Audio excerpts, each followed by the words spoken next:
ভাই হরি কথা নাই, তার কাছে তুমি যেও না। যার মুখ দেখি ভুলে যাবে হরি, তার মুখ পানে যেও না। যার বদন দর্শন করবা মাত্রই হৃদয় মাঝে ভক্তি জাগরিত হয়, সেই তো পরম বৈষ্ণব। যার বদন দর্শন করবা মাত্রই একবার করজোড়ে বলতে ইচ্ছা হয় জয় নিতাই হরে কৃষ্ণ, সেই তো পরম বৈষ্ণব। তাই আপনাদের কাছে আমার চরণে শত শত কোটি প্রণাম। আপনাদের চরণে সাধুগুরু বৈষ্ণব তো তারাই যারা কিঞ্চিত চরণধুলি, যাদের ভিতরে দীনতা আছে। সাধুগুরু বৈষ্ণবের স্বভাব হচ্ছে দীনতা প্রকাশ, সর্বদাই সবাইকে ক্ষমা দৃষ্টিতে দেখা, এটা বৈষ্ণবের স্বভাব। আপনারা সেই বৈষ্ণব, সেই সাধুগুরু বৈষ্ণব। হৃদয় মাঝে কিঞ্চিত কৃষ্ণ ভক্তি জন্মেছে বলেই আজ আপনারা এখানে এসে বসেছেন। তো যার ভিতরে কৃষ্ণ ভক্তি আছে সেই কিন্তু হরিবাসরে আসে না, তাই না? যারা কৃষ্ণ নাম ভালোবাসে তারাই আসে হরিবাসরে। মনে করুন যারা সিরিয়াল ভালোবাসে তারা কিন্তু টিভির সামনে বসে আছে, তারা কিন্তু কীর্তন শুনতে আসবে না। যারা ফাংশন ভালোবাসে, এই যে ড্যান্স হাঙ্গামা ইত্যাদি কি সব আছে না, তো দেখবেন এগুলো যারা ভালোবাসে যেখানেই এটা এই অনুষ্ঠান হয় সেখানেই তারা ছুটে যায়, তাই তো মা? আর যারা কৃষ্ণ নাম ভালোবাসে, যাদের হৃদয়ে কৃষ্ণ প্রেম জেগেছে, তারাই একমাত্র আসে এই হরিবাসরে। তাই গৌর হরিবল। সেই 8 ঘন্টাও হতে পারে, আবার 1 ঘন্টাও হতে পারে, 3 ঘন্টাও হতে পারে, সারাদিন হতে পারে। যাদের মধ্যে কৃষ্ণ ভক্তি আছে তারাই আসে হরিবাসরে। তাই আজ আপনারা সকলে এসেছেন। আপনাদের চরণে আমার বিনীত নিবেদন, চরণ ধুলির কিঞ্চিত অংশ অধমার মস্তকে দিয়ে আশীর্বাদ করবেন, তবেই হয়তো দুটো হরি কথা কৃষ্ণ কথা আমি বলতে পারবো। মায়েদের উলুধ্বনি উলুধ্বনি।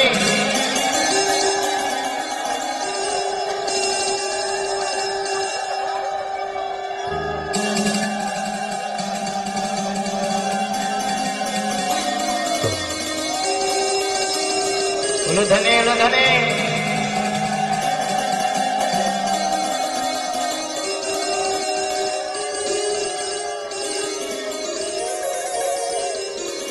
যারা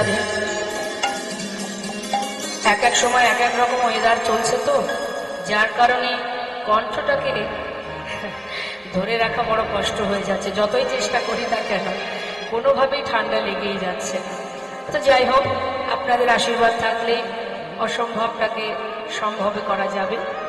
তো মা, অনেক রাত হয়েছে, এরপরে আরো লীলা আছে, তাই তো? তো আমি চাইবো কেউ কিন্তু ঘুমাবেন না, ঘুমানোর স্বপ্ন দেখবেন না যে ঘুমাতে হবে।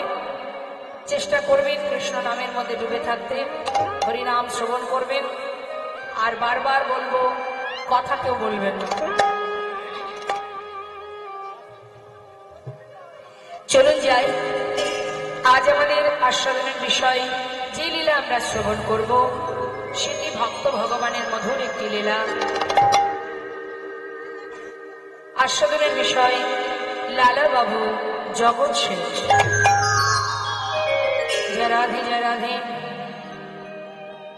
সকল ভক্তের কাছে নিবেদন, লীলা পরিবেশনে ভুল ত্রুটি হলে সন্তান জ্ঞানে সকলে আমাকে ক্ষমা করবেন।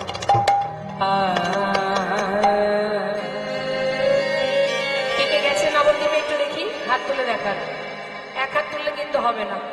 হ্যাঁ, যে কাজই করো না কেন কাজের মধ্যে ফাঁকি ঝুঁকি চলবে না। যখন যে কর্ম করবো সেটা মনোযোগ দিয়ে করতে হবে। কে কে গেছে নবদ্বীপে একবার দেখবো, হাত তুলে।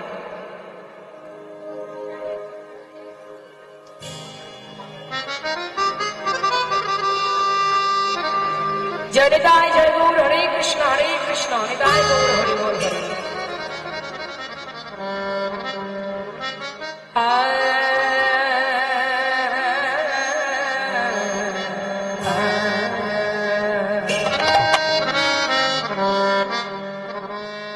কিবা শ্রী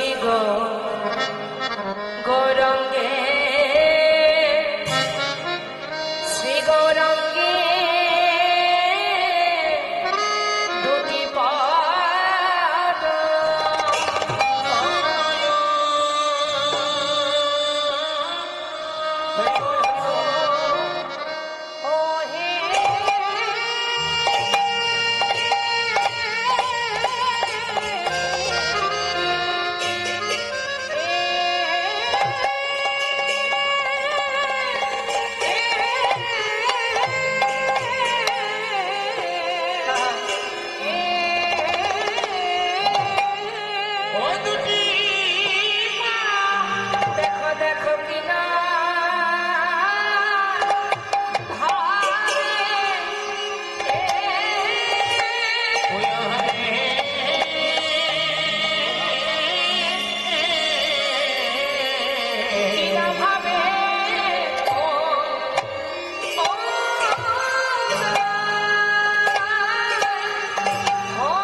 সম্পদ সে জানে ভগতির শোষা, সে জানে ভগতির শোষা।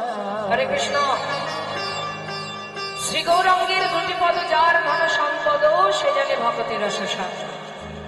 ভক্তি রসটি কেমন সেটা যদি আস্বাদন করতে হয়, শাস্ত্র বললেন আগে গৌর চরণকে নিজের সম্পদ মনে করতে হবে। আমরা সম্পদ মনে করি কোনগুলোকে? এই জগতে যা কিছু আছে, টাকা পয়সা বিষয়, এগুলোকে আমরা আমাদের সম্পদ মনে করি, কিন্তু প্রকৃত সম্পদ এগুলো তো নয়। সত্যি কি এগুলো আমার? এই যে আমার, আমরা অহরহ বলি না আমার, এটা আমার ঘর, এটা আমার বাড়ি, এটা আমি করেছি, এটা আমার জিনিস, সর্বদাই আমরা এটাই বলতে থাকি, আমার জিনিস, আমি করেছি। কিন্তু আদৌ তুমি কিছু করনি, কারণ এগুলো তোমার নয়। যিনি কৃপা করে তোমাকে দিয়েছে তাই তুমি ব্যবহার করছো, তোমার স্বীকৃতির ফলে তুমি পেয়েছো তাই তুমি ভোগ করছো। যদি তিনি মনে করেন আবার কেড়েও নিতে পারে, কারণ কোনো কিছু পাওয়ার পিছনে আমাদের ভিতরে একটা অহংকার কাজ করে। আমাদের জীবনে যদি কিছু আসে না, আমরা ভাবি এটা আমার হয়েছে, ওটা আছে, সেটা আছে। এই যে অহংকার, অহংকার যেদিনই আসবে, যে কারণেই আসুক না কেন, ওই অহংকারে কিন্তু তোমাকে ধ্বংস করে দেবে। তাই জীবনে যা কিছুই পাই না কেন, কখনো এটা ভাববেন না যে আমার এই আছে বা আমি এই করেছি। হরে কৃষ্ণ। দেখে দিন তো আপনার পিছনে যিনি বসছেন, হয়েছে বসা হয়েছে? হ্যাঁ, বেশ, আর কথা বলবেন না কিন্তু। হ্যাঁ, তা মাথায় রাখতে হবে আমাদের কি মা, যে এই জগতে যা কিছু আছে, চোখের সামনে আমরা যা কিছু দেখতে পাচ্ছি, এগুলো কিন্তু আমার নয়। এই যে দেহখানা, এটাও আমার নয়, কিছুই আমার নেই। আমি যেমন এসেছি একা, চলে যাব একা, কিছুই সঙ্গে যাবে না। এটা তো সত্য কথা। তাহলে শাস্ত্রে বললেন আমার আমার করো, বুঝিতে না পারো আমাতে কি আছে রতন। কোন শক্তি বলে বেড়াই চুরি বলে, কিসের অভাবে হয় দেহ পতন। দেহের মাঝে আছে প্রাণের সঞ্চার, তাহাতেই বলি আমার আমার। প্রাণ গেলে হবে সবাকার, সব নেশার সকল। যত সময় দেহে প্রাণ থাকবে তত সময় আমার আমার করব, যেদিন প্রাণ থাকবে না আর আমার আমার করব না। কিন্তু যে প্রাণটা চলে যায়, সেই প্রাণটার কিন্তু আমি। এই দেহটা আমি নই, এই হাতটা আমি নই। কি গো মা, এই হাতটা কি আমি? হাত দেখলে বুঝতে পারবেন যে এটা আমি। তাহলে হাত এটা আমি নই, এটা আমার। চোখ আমি নই, চোখ দুটি আমার, তাই তো? চরণ দুটি আমি নই, আমার। তাহলে আমি কোথায়? সবই যদি আমার হবে, হাত আমার, চোখ আমার, দেহ আমার, চরণ আমার, সবই যদি আমার হবে, তাহলে একবার এর ভিতরে খুঁজে দেখতে পাবেন? খুঁজে দেখার চেষ্টা করেছেন? সবই যদি আমার হবে, আমি কোথায়? এই যে আমি, আমি কথাটা যেদিন আমরা জানতে পারবো যে আমি কে, সেই দিন স্বয়ং ভগবানকে আমরা জানতে পারবো। আগে নিজেকে জানো যে আমি কে, কে আমি। राम भक्त तुलसीदास कलम दिले, तुम कहां से आए हो और जाओगी कहां, इतना दिल विचार बस हो गए भजन। আগে তুমি নিজের কাছে জিজ্ঞাসা করো যে তুমি কোথা থেকে এসেছো, কোথায় যাবে, কে তুমি। তোমার দেহটাও তুমি নও, জগতে যা কিছু আছে তুমি নও, তাহলে তুমি কোথায়? আমাদের সমস্ত ইন্দ্রগুলোকে চালনা করে মন, আর মনকে চালনা করে কে? মনটাকে কে চালায়? মনটাকে চালনা করি আমি স্বয়ং নিজে। আমি নিজে আমার মনকে চালাই। আমার মন যেদিকে, আমি যেদিকে চাইবো, আমার মন সেই দিকে যেতে বাধ্য। আমি যদি চাই যে আমি এখন সিরিয়াল দেখবো, তাহলে আমার মন সেখানে চলে যাবে। আর দেহ যখন যাবে, মনও সেখানে যাবে। আমি যদি মনে মনে ভাবি যে আজ আমি সিরিয়াল দেখবো না, আজ আমি কীর্তন শুনতে যাব, আমার দেহ মন সবকিছু তার সাথে সাথে চলে যাবে। তাহলে দেহটা অসার, দেহটার সঙ্গে আমার সঙ্গে কোনো মিল নেই। কিন্তু মা, এটা একটা আলাদা জিনিস, দেহটা একটা আলাদা বিষয়, একটা নশ্বর দেহ, মাটির দেহ, প্রকৃতির সৃষ্টি। এই দেহখানি প্রকৃতি যেমন দিয়েছে তেমন নিয়ে নেবে। তাহলে এই যে মাঝখানে আমি যে আছি, আমি যখনই চলে যাব, আমার দেহটা পড়ে থাকবে। আমি মানে কি? আমি মানে কি? অনেকে দেখবেন বলে আমি আমাকে চিনি বা আমি আমাকে জানি। আমি কেমন আমি জানি, আমি কে আমি জানি। ভুল কথা। সত্যি আমরা এখনো আমাকে চিনতে পারিনি, নিজেকে এখনো জানতে পারিনি যে আমি কে। যে যতই বড়াই করে বলুক যে আমি চিনি, আমি জানি আমি কে, ভুল। আমরা সত্যি জানি না আমি কে। জাগতিক সাধারণ দৃষ্টি দিয়ে দেখলে হবে না, একটুখানি আমাদের ভক্তি রাজ্যে প্রবেশ করে আধ্যাত্মিক চিন্তা ভাবনা নিয়ে আমাদের ভাবতে হবে যে আমি প্রকৃত কে।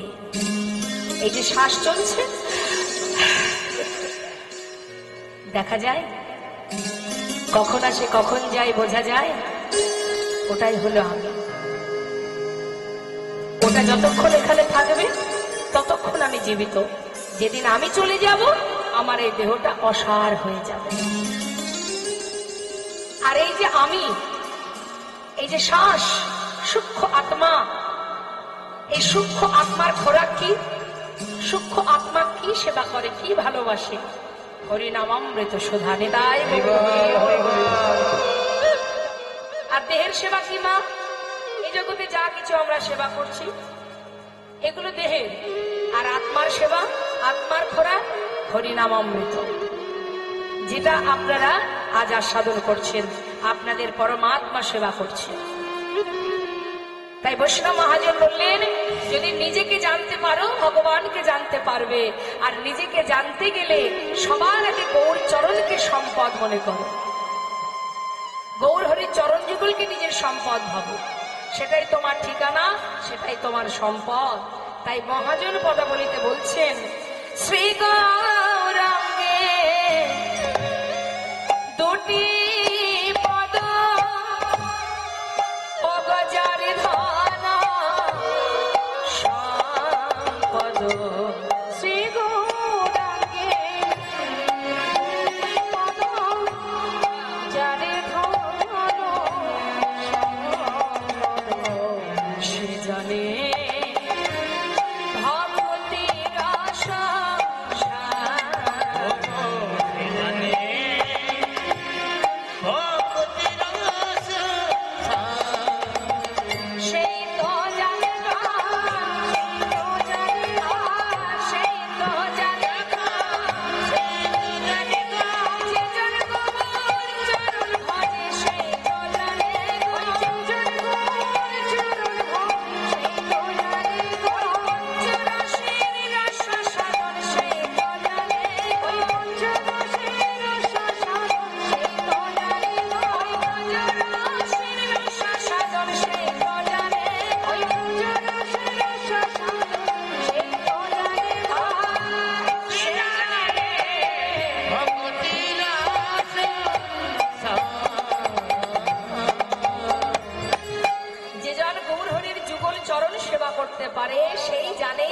সম্পদ কি, ভক্তি কি জিনিস, একমাত্র সেই জানতে পারে। জয় রাধে। কিন্তু মাগো, এত সুন্দর কৃষ্ণ ভজনের মানব জনম পেয়ে আমাদের সারাদিন ধরে মায়ার সংসারে মায়ার বালিশ মাথায় দিয়ে মনের সুখে ঘুমিয়ে থাকতে থাকতে কে আমি, আমি কার, কেন মরে যারে তপত্রয়, ইহা না জানে জীবের কইছে হিত হয়। আমার কি করণীয়, আমি কি করছি, কি আমার কর্তব্য, আমি সব ভুলে গেছি। কেন না মায়ার বালিশ মাথায় দিয়ে ঘুমাচ্ছি। তো সংসার আমার, ছেলে আমার, মেয়ে আমার, জীবনে যদি কেউ আমাদেরকে রক্ষা করে, সে কে করবে? আমার সন্তান করবে, আমার স্বামী আমাকে দেখবে। কত ভরসা আমাদের, কি গো মাথায়। তো স্বামীর প্রতি কত ভরসা, স্বামী সারা জীবন দেখবে। সন্তানের প্রতি ভরসা, তারা আমাকে দেখবে। এটা হচ্ছে মায়া আর মোহ, আর কিচ্ছু নয়। কিন্তু কতদিন দেখবে আপনাকে? যতদিন আপনার ক্ষমতা থাকবে। যেদিন ঘরের কোণে আপনার জায়গা হবে, সেদিন আর দেখবে। সেদিন তাদের মনে হবে যে আর কয়দিন বাঁচবে কে জানে বাবা, তাড়াতাড়ি মরলে বাঁচি। তাহলে এই জগতে তুমি যাদেরকে আগলে বসে আছো, পুত্র সংসারায় অতীব বিচিত্র নলিনী জগতে তারা রাঙত অদ্ভুত অতিশয়। কেউ কারো নয়, কেউ কারো নয়। যেমন একা একা এসেছিলাম, একাই যেতে হবে। তাহলে কৃষ্ণ ভজনের জন্ম পেয়ে যদি সর্বদাই মায়ার বালিশ মাথায় দিয়ে ঘুমায়, তাহলে তো আর গোবিন্দ চরণে পৌঁছানো যাবে না। আমাদের নিজস্ব তো কিছু কাজ আছে মা, আমাদের নিজস্ব কিছু কাজ আছে। সেটা হলো কৃষ্ণ ভজন। সংসারে রান্না বান্না করব, আর ওই সবাইকে খেতে দেব, সবার দেখাশোনা করবো, এটাই শুধু আমার কাজ নয়। ভালো একটা বাড়ি তৈরি করব, ভালো জায়গায় ঘুরে বেড়াবো, ভালো পোশাক পরবো, এটাই আমাদের কাজ নয়। আমাদের একটা নিজস্ব কাজ আছে। সেটা কি? কৃষ্ণ ভজন, গুরু কৃপা লাভ করা, কৃষ্ণ কৃপা লাভ করা। 84 লক্ষ যদি ভ্রমণ করে এই সুন্দর কৃষ্ণ বলার বদন পেয়েছি, হরি বলার বদন পেয়েছি। এই বদন পেয়ে যদি হরি বলতে না পারি, তাহলে বনের মধ্যে যেমন বৃক্ষকুল, পশুকুল, কীটকুল, তারা কৃষ্ণ নাম করতে পারে না। আর আমি মানবকুলে জন্ম পেয়েও আমি যদি কৃষ্ণ ভজন করতে না পারি, তাহলে বনের পশুর সঙ্গে আমার আর তফাৎ থাকলো কোথায়? এটাই তো আমাদের প্রথম আশা নয়, এই পৃথিবীতে জেনে রাখবেন। আজ না হয় আপনি বলবার শক্তি পেয়েছেন, কিন্তু এর আগের জন্ম পশুকুল, কীটকুল, পক্ষীকুল, যখন এই সকল কুলি জন্ম পেয়েছিলেন, তখন কি কৃষ্ণ নাম করতে পেরেছিলেন? ইচ্ছা থাকলেও পারেননি। আমরা পারিনি বাবা। সেই কারণেই ভগবানের কাছে বলেছিলাম যে যদি তুমি মানব কুলে জন্ম দাও, ভবে গিয়ে তোমার নাম করব। যদি মানব কুলে জন্ম দাও, দুহাত দিয়ে তোমার সেবা করব। যদি মনুষ্য কুলে জন্ম দাও, বলবার শক্তি দাও, বদন ভরে তোমার নাম গাইব। কথা দিয়েছিলাম। ভবে আসা মাত্রই পরিবারের সবাই জানিয়ে দিল, এটা মাতা, ওটা পিতা, এটা ভাই, এটা বোন, এটা ইত্যাদি ইত্যাদি সবার সঙ্গে পরিচয় করালো যে এরাই তোমার আপন জন। কিন্তু যার হাত ধরে এলাম, তার কথাটা একবারও কেউ বলল না। তাই ঘরের কোণে বসে মৃদু মৃদু হাসে আর মনে মনে বলে, বড় সাধ করে সাধনা করে আমার কাছ থেকে মানব দেহ পেলি, কৃষ্ণ ভজন করবি বলে ভবে এলি। আমিও দেখব যে কতবার তুই কৃষ্ণ নাম করিস, আর ভগবানের জন্য তুই কি করিস। মাত্র 2টো নকুল দানা বরাদ্দ ভগবানের জন্য। কি গো মা, সেবা দেন তো বাড়িতে? ভগবানের সেবা দেন? হ্যাঁ, কি সেবা দেন? বাতাসা, নকুল দানা? দেখেছেন মাথা নাড়িয়ে নাড়িয়ে বলছে হ্যাঁ। আচ্ছা, আমরা যদি সারাদিনে নকুল দানা খেয়ে থাকি, থাকতে পারবো? পারবো না, পারবো না। ভগবানের জন্য 2 থেকে 4টে নকুল দানা দিয়ে আর ফিরে তাকাবো না, পরের দিন আবার দেখা হবে। কিন্তু নিজেদের জন্য সারাদিন রান্নাঘরেই কেটে যায়, এটা বাদ দিয়ে সেটা, ওটা বাদ দিয়ে সেটা। যখন বাড়ি থেকে বেরিয়ে যায়, 4 দিন 5 দিনের জন্য ঘুরতে গেলাম বিভিন্ন জায়গায়, যাওয়ার সময় বলে গেলাম, তুমি থাকো প্রভু, আমার সংসারটা তুমি দেখো। তোমার সংসার, এটা আমার নয়, তোমার সংসার তুমি দেখো। চললাম।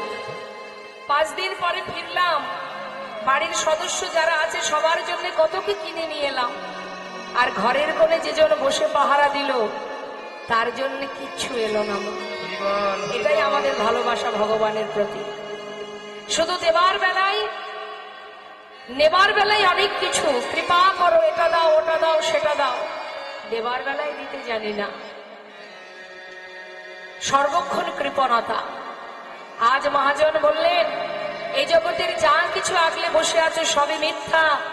তাই ভালো যদি বাসতে চাও, যদি তার চরণে পৌঁছাতে চাও, যদি তার কৃপা লাভ করতে চাও, দুফোঁটা নয়ন বাড়ি পরিশন করো, বদনে হরিনাম করো, আর বদনে মহামন্ত্র জপ করো, আর গৌর চরণকে নিজের সম্পদ মনে করো। কেউ যদি হরিনাম করে মা, তার একটা উপকার আছে। কেউ যদি হরিনাম করে তার একটা উপকার আছে, সে একটা জিনিস পায়। সেটা কি পায়? দেখুন, লাভ ছাড়া তো কেউ চলে না। এই যে আপনারা এখানে আছেন, এখানেও একটা লাভ আছে, কিন্তু কি লাভ? সেই লাভটা কি? বিনা লাভে কেউ কোথাও যায়? তাই এখানে আসার পিছনে কি লাভ আছে? বললেন হরিনাম করলেও লাভ আছে, আবার হরিনাম শুনলেও লাভ আছে। তা সেই লাভটা কি? শুনুন কি বলছে। শ্রী গৌরাঙ্গের মধুর লীলা,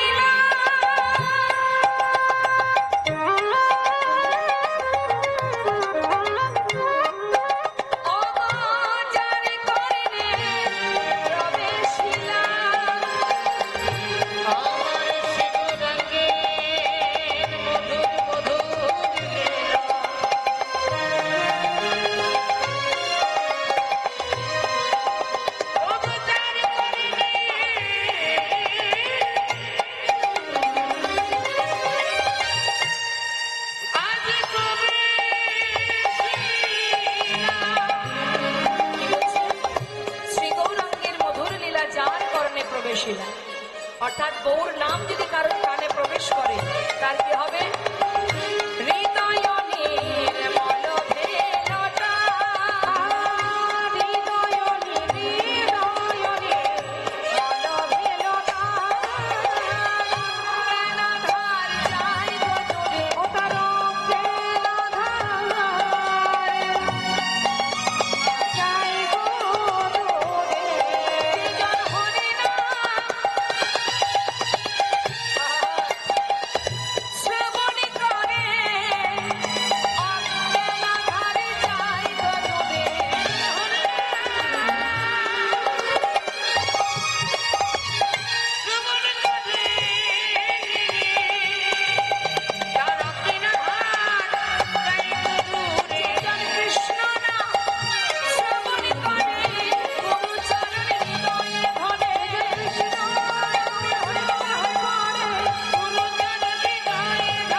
শ্রবণ করে তার অজ্ঞানতার অন্ধকার দূরীভূত হয়ে যায়।